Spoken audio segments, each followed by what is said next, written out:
Hello, I'm Charles Moffat, and today I'm coming to you from my wife's car, where I'm going to do a book review on Emperor of Ansalon, which is one of the Dragonlance books, the New York Times bestselling series. Anyway, so I read this book about 20 years ago, and I am planning to read it again sometime. But what is interesting about this is that it's from the Villains series of the Dragonlance shared world. So Dragonlance is one of these shared worlds where many different authors take part in, and then they write various books. Now, in order to do this, you basically have to, at the time, you had to be basically one of the writers working for TSR and make various books for them.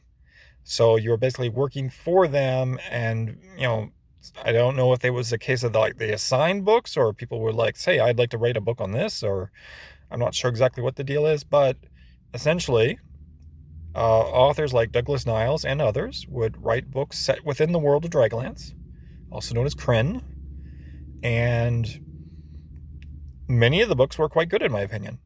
Now, this one was of particular interest because it dealt with a villain, the Emperor of Ansalon in this case, also known as Ariakas. And he was a bit of an unusual character. This is a rather unusual book. You're basically, when you read this book, it ends up being like the Ariakas is essentially the protagonist, and the antagonists are the good guys, or the ogres, or various other things that he runs into during the plot. So it's a very unusual book in terms of you're seeing it from the villain's perspective, and he's not even emperor yet. I should point out, they called it Emperor of Ansalon, but this is really more like an origin story of like how he eventually leads up to the point of later becoming emperor. So he's not emperor in the book. He doesn't do that until much later. But in the book, he's essentially a warrior.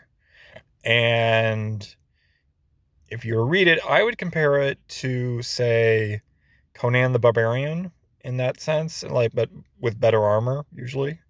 And he has very comrades along the way, and it is an interesting book as far as that goes. I would not put too much stock on the what they have written on the back cover. I don't feel like the back cover was actually accurate to what happens in the book. You're better off just ignoring the back cover entirely and just go into this saying like, okay, this is going to be like a sword and sorcery type book with ogres and other things going on in it, and it's about the villain, but the villain is essentially the protagonist in this case. So it's an unusual book in that case, but I still found it to be very enjoyable. So partially because it's an unusual book, but it still told an interesting story at the same time, which I'm not going to ruin. So yes. And then, the Dragonlance books in general are very good, especially the main series, the main trilogy, and also the Time of Twins, Test of Twins, and so forth, War of the Twins. All those books are quite good. A lot of the newer books I'm not a fan of. I just don't care for a lot of the newer books. But the older ones I find are quite good. Anyway, I'm Charles Moffat. Definitely something worth looking into. If you like the Dragonlance series, this is a good one from that series of books. Bye-bye.